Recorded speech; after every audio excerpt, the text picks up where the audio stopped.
বৃষ্টি বৃষ্টি কিন্তু ভীষণ গুরুত্বপূর্ণ। যে কোনো জায়গায় চাষবাস করা হোক কিংবা সেই জায়গাটাকে সুজলা সুফলা করা হোক, বৃষ্টি ছাড়া কোনোভাবেই হবে না। যখন বৃষ্টির দেখা পাওয়া যায় না তখন আমরা কীরকমভাবে চাতক পাখির মতন অপেক্ষা করি যে বৃষ্টি কবে হবে, বৃষ্টি কবে হবে। কিন্তু আপনাদেরকে এমন একটা জায়গার কথা বলবো যেই জায়গায় 12 মাস কোনো রকম কোনো বৃষ্টি হয় না। সেখানকার মানুষজন জানেই না যে বৃষ্টি আসলে কী জিনিস।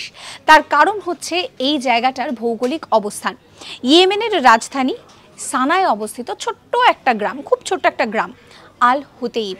এই আল হুতেইবে কোনো রকম কোনো বৃষ্টি হয় না।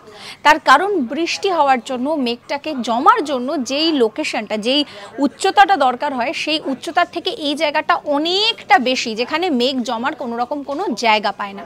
তো সেই জন্যেই কিন্তু এইখানে কোনো রকমভাবে বৃষ্টি হয় না। এখানকার মানুষ বৃষ্টি ছাড়াই থাকেন। সাবস্ক্রাইব করবেন আজ তাক বাংলার ইউটিউব চ্যানেলকে।